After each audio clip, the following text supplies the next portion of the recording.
Bienvenidas y bienvenidos alumnas y alumnos. Me da gusto estar en contacto con ustedes por este medio. Espero que se encuentren bien. Mi nombre es Antonio Blas Hernández y estoy muy feliz de poder acompañarlos en una sesión más de la asignatura Historia. Durante esta semana estudiaremos las instituciones que favorecieron la consolidación del Virreinato de Nueva España. En esta ocasión, hablaremos de la organización de la sociedad en grupos sociales, así como en corporaciones civiles y religiosas. Hoy conocerán a los grupos que conformaron a la sociedad virreinal en los siglos XVII y XVIII, que fueron el resultado de la mezcla étnica y cultural entre indígenas, españoles, africanos y asiáticos, conocida como mestizaje, y de su organización en corporaciones como gremios o cofradías. ¿Están listas y listos? Pues manos a la obra. Pero antes, permítanme recordarles que al terminar esta sesión se laven las manos con jabón o las desinfecten con gel antibacterial.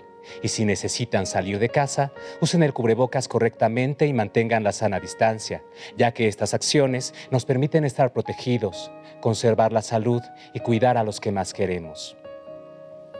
El propósito de esta sesión es que logren al final de la misma identificar a los grupos sociales de la sociedad novohispana durante los siglos XVII y XVIII. Recuerden tener a la mano su libro de texto, cuaderno y bolígrafo para hacer anotaciones, así como un diccionario por si tienen alguna duda en los términos que utilizaremos. Es muy importante tener fuentes de consulta a la mano para que una vez que termine el programa les ayuden a comprender mejor la información. Para comenzar, acompáñenme a leer el siguiente texto del historiador Enrique Florescano, Ser criollo en la Nueva España. Aun cuando étnica, social y culturalmente, la Nueva España era en el siglo XVII una sociedad mestiza, ni en este siglo ni en el siguiente los novohispanos tuvieron conciencia de serlo. Los individuos que componían esta masa multiforme de gente mezclada eran un producto biológico y social tan nuevo y estaban tan absorbidos en sobrevivir y hacerse un lugar en un mundo socialmente polarizado entre blancos e indios que apenas tuvieron fuerzas para afirmar su propia identidad, pero de manera individual o grupal. De todos los grupos humanos que en el siglo XVII participaron en la creación de la nueva configuración social del virreinato, solo el de los criollos generó las condiciones para sentirse y actuar como un sector social, con identidades, formas de vida y aspiraciones comunes. La palabra criollo subrayaba el lugar del nacimiento de la persona y la raza de sus progenitores. Significaba ser nacido en Nueva España de padres españoles o europeos. Los primeros criollos, por la misma razón de que su posición y su prestigio se basaban en las hazañas realizadas por sus padres en las nuevas tierras conquistadas, estaban orgullosos de su ascendencia hispánica.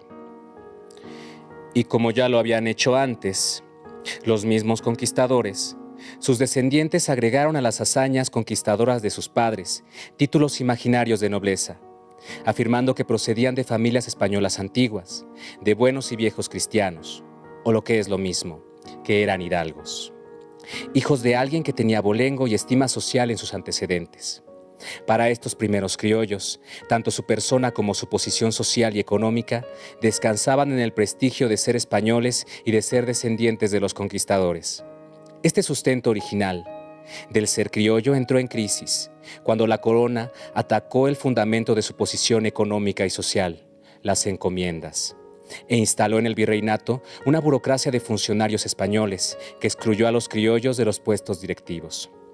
A fines del siglo XVI, el resentimiento criollo por el continuo deterioro de su posición social se expresó en coplas y refranes populares, y en una animosidad acerba contra los gachupines. Los españoles que venían a hacer la América permanecían unos cuantos años en ella y regresaban a España enriquecidos. En 1604, el criollo Baltasar Dorantes de Carranza resumió así el malestar profundo que amargaba el espíritu de sus compatriotas. Viene de España por la mar salobre a nuestro mexicano domicilio un hombre tosco, sin ningún auxilio, de salud falto y de dinero pobre. Y luego, qué caudal y ánimo cobre le aplican en su bárbaro concilio. Otros como él de César y Virgilio le dan coronas de laurel y pobre. Y el otro, que agujetas y alfileres vendía por las calles, ya es un conde en calidad y en cantidad un fúcar. Y abomina después del lugar donde adquirió estimación, gusto y haberes, y tiraba la jávega en Sanlúcar. ¿Saben a qué se refiere el autor cuando nos habla de una sociedad mestiza? También nos habla de los criollos. ¿Recuerdan quiénes eran? ¿Por qué creen que menciona que se generó un resentimiento criollo? Estas y otras respuestas las iremos respondiendo a lo largo de la sesión, así que sigamos adelante. Les invito a prestar atención en la siguiente imagen. ¿Qué observan en ella? ¿Qué creen que represente? ¿Qué diferencias se encuentran entre las personas representadas? ¿Ya conocían este cuadro? Es conocido como cuadro de castas. Fue elaborado en el siglo XVIII por un autor anónimo y actualmente se encuentra en el Museo del Virreinato en Tepotzotlán, Estado de México. Consta de 16 recuadros y en cada uno se representa a un hombre y una mujer con su hijo o hija, que ilustra, según el autor, el mestizaje que se dio entre los diferentes grupos étnicos que vivían en la Nueva España. Español con india, mestizo. Mestizo con española, castizo. Castizo con española, español. Español con mora, mulato. Mulato con española, morisco. Morisco con española, chino. Chino con india, salta atrás. Salta atrás con mulata, lobo. Lobo con china, jíbaro. Jíbaro con mulata, albarazado. Albarazado con negra, cambujo. Cambujo con india, zambaigo. Zambaigo con loba, calpa mulato. Calpa mulato con cambuja, tente en el aire. Tente en el aire con mulata, no te entiendo. No te entiendo con india, toma atrás.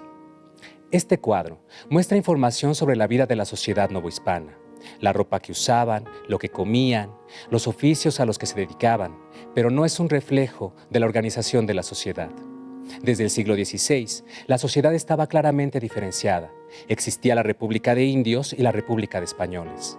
En este mismo siglo y por diversas causas, llegan a Nueva España, como ya lo vieron en sesiones anteriores, inmigrantes españoles, africanos y asiáticos, que junto con la población indígena conformaban la sociedad novohispana. Los españoles fueron los primeros inmigrantes que comenzaron a llegar de manera voluntaria, con la esperanza de mejorar sus condiciones de vida, establecerse y desarrollar todas las oportunidades que les daban las tierras americanas. En su mayoría, estos migrantes eran hombres y se relacionaron con mujeres, ya fuera con españolas en tierras americanas, indígenas o africanas. Los caciques indígenas habían obtenido una serie de privilegios que algunos de los recién llegados buscaron aprovechar. Al casarse con las hijas de los nobles indígenas, podían asegurar riqueza al tener un matrimonio que les proporcionara mano de obra y extensos territorios, que bajo su control les podían asegurar una vida mucho mejor de la que tenían en España. La llegada de miles de africanos fue en su mayoría como inmigrantes forzados, es decir, como esclavos. Algunos fueron liberados por sus amos y otros huyeron a las cimas de las montañas. Por eso los llamaron cimarrones, como Gaspar Yanga, el cual logró después de varios años de lucha contra las autoridades virreinales que se reconociera no solo su libertad, sino también el territorio autónomo llamado el Pueblo Libre de San Lorenzo de los Negros.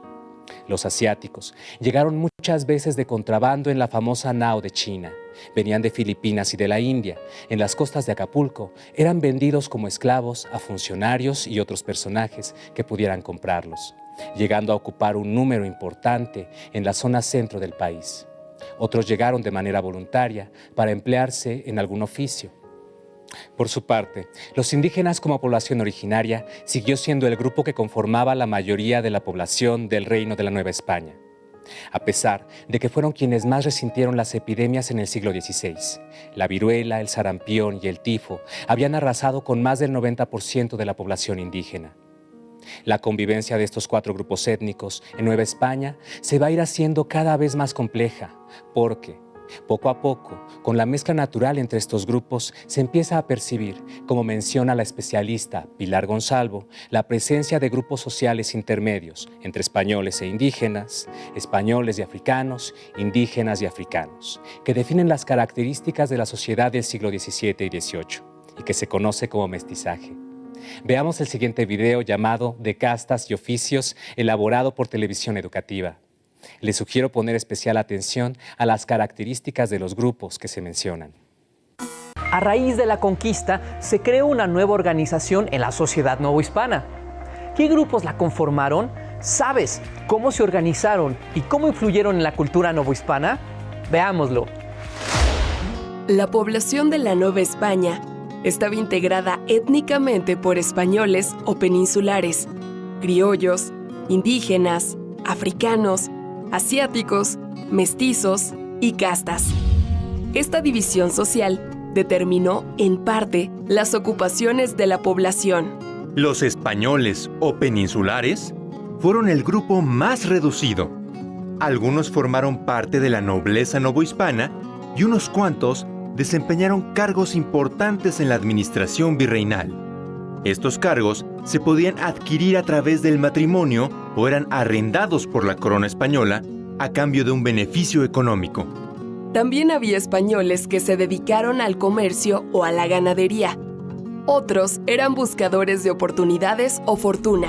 Por su parte, los criollos, hijos de españoles nacidos en América, podían ocupar cargos públicos pero de menor importancia.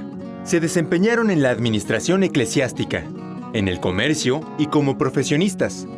También ejercieron como sastres, panaderos, carpinteros y zapateros, entre otros oficios. La población mayoritaria en la Nueva España fue la indígena. Al interior de este grupo también había diferencias sociales. Por ejemplo, los que pertenecieron a la nobleza indígena antes de la conquista tuvieron acceso a la educación, se consolidaron como caciques y quedaron exentos del pago de tributo. En cambio, los macehuales, que eran mayoría, debían pagarlo. Ante la disminución de la población indígena como mano de obra, los españoles trajeron esclavos africanos para trabajar en las minas y en las haciendas agrícolas y ganaderas, así como en el servicio doméstico. Los que lograron su libertad trabajaron como ayudantes en talleres artesanales, en el servicio doméstico y el campo. Debido al contacto con Asia, por medio del Galeón de Manila, llegaron asiáticos provenientes de Filipinas, Japón, China e India. Entre ellos, había comerciantes, cocineros, barberos, lavanderos, herreros, carpinteros, aserradores en la preparación y fabricación de navíos, así como esclavos. Los mestizos, hijos de españoles con indígenas, no podían ocupar puestos reales, ni públicos ni eclesiásticos, a menos que evadieran esta clasificación. La mayoría se dedicaba a algún oficio o laboraban como artesanos y campesinos.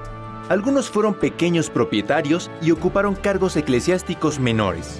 La mezcla entre indígenas, españoles, africanos y asiáticos dio origen a las castas.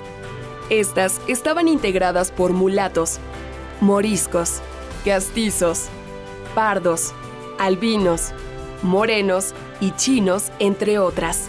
En la Nueva España, la población no solo se diferenció por su origen étnico, sino también por lo que se consideraba la calidad de una persona, apelativo que la legitimaba según su origen de nacimiento, forma de vestir y pertenencia a grupos representativos de tipo gremial, étnico o religioso. Estas instancias la dotaban de representación e identidad.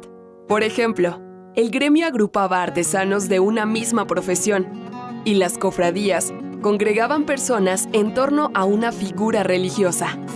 ¿Qué les pareció el video? Seguramente descubrieron más características de la sociedad novohispana.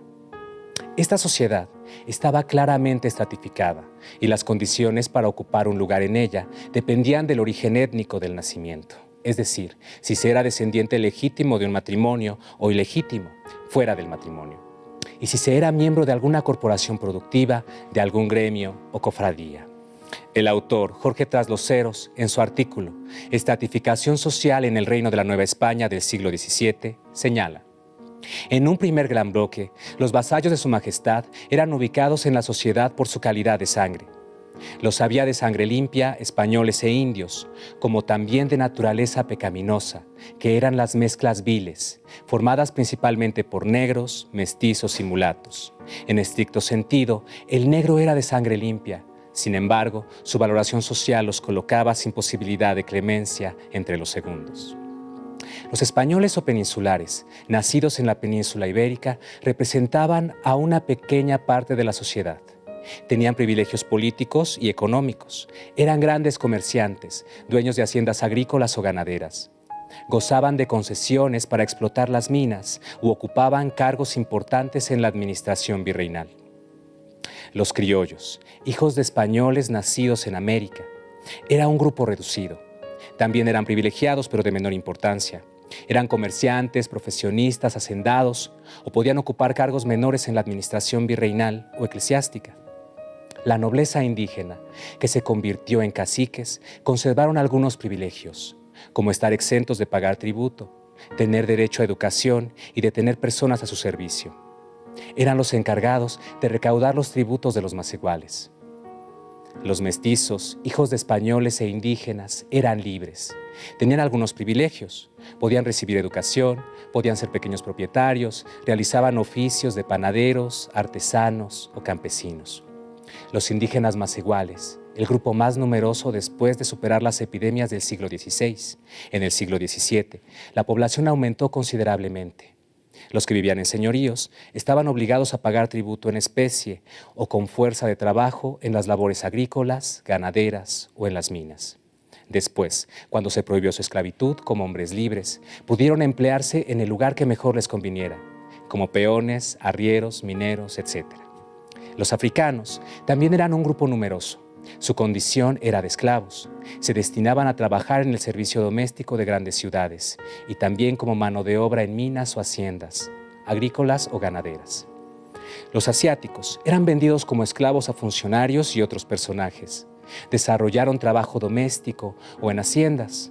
Otros llegaron de manera voluntaria, siendo barberos, cocineros, lavanderos y zapateros principalmente. En cuanto al resto de los grupos, denominados como castas, que representaban una minoría, era muy complicado para ellos encontrar un lugar en la sociedad. Tenían que usar su creatividad para ganarse la vida y realizar otros oficios que no estuvieran reclamados por otros grupos sociales. La tercera condición para ocupar un lugar en la sociedad novohispana era la de pertenecer a alguna o algunas asociaciones civiles, como los gremios, o religiosas, como las cofradías. Para entender mejor el tema de las corporaciones, vamos a ver un fragmento del video La vida económica y política en Nueva España en el siglo XVII.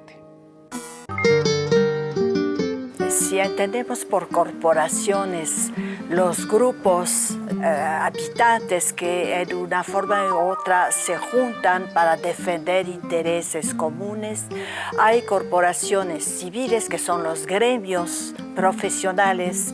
Por ejemplo, el gremio de los doradores, de los joyeros, de los curtidores, de los libreros, pero también hay gremios o corporaciones, mejor dicho, religiosas, como son las cofradías, que son especies de asociaciones de gente que rinde culto a un determinado santo, por lo regular un santo de la parroquia o un santo al que tienen una devoción particular, y estas asociaciones ven por el bien de las familias y de los miembros de estas cofradías. Por ejemplo, si muere un cofrade, la familia recibe algo de dinero, la viuda y los hijos, para dotar a las hijas, para que los hijos aprendan oficios, pero también la cofradía se encarga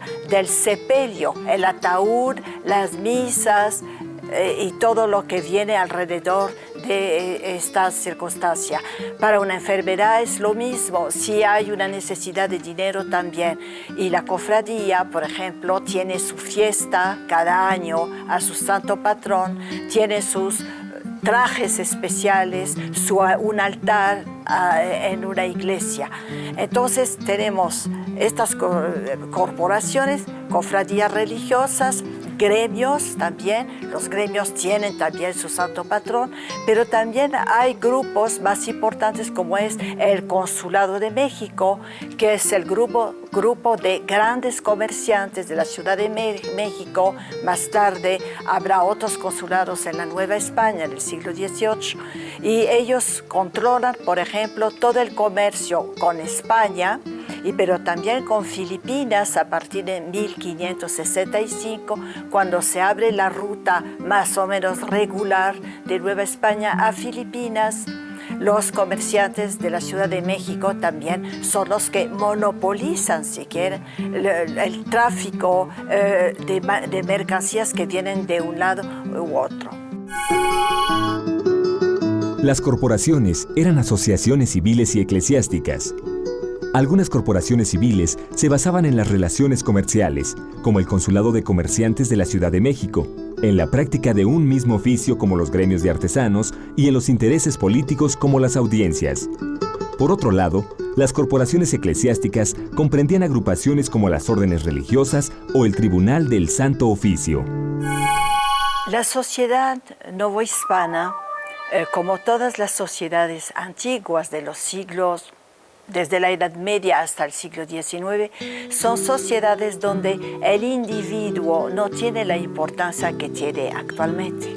Son sociedades que funcionan a partir de grupos, de familias, de estirpes, de dinastías, pero en el nivel social normal de la vida diaria, todo el mundo pertenece a un grupo, a una corporación o un gremio, una cofradía. Entonces, es una manera de vivir en sociedad, pero sin que el individuo esté solo. No es ni bueno ni malo. Así funcionó la sociedad en todos nuestros países hasta el siglo XVIII en Europa y hasta el siglo XIX en la mayoría de los países. Actualmente todavía hay sociedades donde el aspecto corporativista, gremial, digamos en el mundo actual, sindical, es sumamente importante. Muy interesante lo que se expuso en el video, ¿no creen? Así pues, las corporaciones eran el medio por el cual los individuos se asociaban para defender intereses comunes y gozar de protección.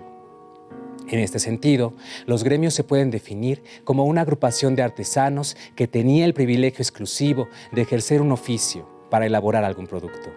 Sin embargo, determinados oficios solo podían ser practicados por españoles. Se reservaron los que dejaban más ganancias, como el trabajo con los metales preciosos, joyeros, plateros, orfebres, por ejemplo, o elaboraban imágenes religiosas. Los mestizos, indígenas, africanos, asiáticos y castas tenían prohibida la entrada a un gremio. Practicaban otros oficios o se empleaban en talleres modestos como aprendices. Cada gremio agrupaba un determinado número de talleres. La estructura de un taller la componía un maestro, que tenía que ser un español miembro del gremio, sus oficiales y los aprendices. El maestro era un artesano que dominaba todos los secretos del oficio y había presentado un examen que acreditaba sus conocimientos, y era el encargado de pagar todos los gastos del taller, tanto los salarios de los oficiales como la manutención de los aprendices. Los oficiales eran artesanos que habían adquirido cierto dominio de las técnicas y de los materiales del oficio, pero no tenían un conocimiento suficiente para ser maestros. Tampoco el dinero para poner un taller o para presentar el examen, que tenía que pagarse ante el gremio. Los aprendices, por su parte, vivían con el maestro y no recibían un salario hasta que dominaban el oficio y se convertían en oficiales, condiciones para las que podrían transcurrir muchos años. Cada gremio tenía su cofradía y, por tanto, su santo patrono, en cuya fiesta se celebraba en grande. Por ejemplo, el santo patrono de los herreros es San Baldomero y el 27 de febrero es su fiesta. Como ya vimos, las cofradías eran asociaciones que rendían culto a un santo patrono y garantizaban la protección de los devotos, procurando el bien de todos. Los cofrades o asociados tenían la obligación de pagar una cuota para ayudar a los necesitados, como enfermos, festejar las fiestas patronales, construir capillas. Las personas podían participar en diferentes corporaciones al mismo tiempo Podían pertenecer a algún gremio y también a alguna cofradía u otra asociación civil o religiosa. Los indígenas también organizaron sus cofradías, aunque sus funciones fueron distintas, ya que además de tener fines religiosos, también sirvieron para proteger sus derechos y organizar pleitos legales para defender sus tierras. Poco a poco, se fueron proclamando disposiciones para que los grupos que tenían prohibida la entrada a los gremios fueran aceptados. Así, lograron hacer valer sus derechos y su talento, ya que en muchas ocasiones el dominio que tenían de las técnicas en los distintos talleres les permitió ir modificando la rigidez con la que se buscó imponer ese sistema. Ahora, les invito a responder conmigo el siguiente ejercicio. Voy a leer cada enunciado y ustedes van a pensar si este es verdadero o falso. ¿Lo intentamos? A ver, primero, todos los españoles eran iguales y ocupaban las posiciones sociales más altas. ¿Esto es verdadero o falso? Y la respuesta es falso, ya que había dos tipos de españoles. Los más beneficiados eran los españoles peninsulares, ya que aquellos españoles que nacían en América, llamados criollos, tenían varias limitaciones. Sobre todo, no podían acceder a los cargos más altos. Vamos al siguiente enunciado. Los indígenas nobles pagaban impuestos y no tuvieron acceso a la educación. ¿Esto es verdadero o falso? También es falso. Los indígenas nobles tenían muchas ventajas, como montar a caballo, usar ropa europea, hablar español y acceder a la educación. Además, estaban exentos de pagar impuestos. El resto de los indígenas tenía la obligación de pagar tributos y otros impuestos a la corona. Todo esto los mantenía viviendo en condiciones difíciles. Y finalmente, ¿un gremio era una asociación religiosa que se dedicaba a proteger a sus miembros? ¿Esto es verdadero o falso? Si tu respuesta es verdadero, déjame felicitarte, pero aclararte que estás equivocado, porque la respuesta es falso. Un gremio era una agrupación de artesanos que tenía el privilegio exclusivo de ejercer un oficio para elaborar algún producto. Se acerca el final de nuestro programa. Como revisamos, durante el siglo XVI llegaron varios grupos de inmigrantes españoles que venían a buscar riqueza y aventuras, africanos en calidad de esclavos y asiáticos, muchas veces como esclavos y sujetos a un régimen colonial que los colocaba aparte de los indígenas y españoles. También revisamos que en la mezcla étnica y cultural entre estos grupos surgieron una gran diversidad de grupos intermedios, cuyo proceso es conocido como mestizaje. Recordarán que había 3 condiciones para ocupar un lugar en la sociedad novohispana: el origen étnico, el nacimiento y si se era miembro de alguna corporación productiva, gremio o cofradía, siendo los españoles peninsulares los más privilegiados, en contraste con los grupos conocidos como castas. Además, vimos que los indígenas representaban a la mayoría de la población novohispana, pero su condición no mejoró mucho a pesar de las leyes que se promulgaron para su protección y defensa. Aunque con la posibilidad de pertenecer a una o varias corporaciones, lograron hacer valer sus derechos y su talento, ya que en muchas ocasiones el dominio que tenían de las técnicas en los distintos talleres les permitió ir modificando la rigidez con la que se buscó imponer ese sistema. Y ya para el siglo XIX, muchas posiciones que se les había negado al interior de los gremios podían ocuparlas sin ningún problema. Ahora, me gustaría proponerles un reto. Escriban una carta a su profesor o profesora de historia, o si lo prefieren, un correo electrónico, imaginándose como integrante de alguno de los grupos sociales que revisamos en esta sesión. Pueden ser indígenas, africanos, mestizos, criollos. Escriban los problemas que tienen por ser de ese grupo.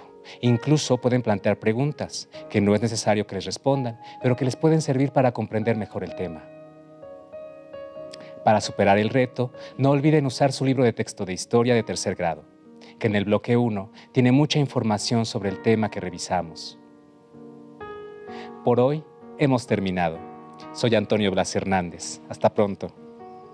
Si tienes dudas o necesitas ayuda, llama al Centro de Apoyo Pedagógico a Distancia.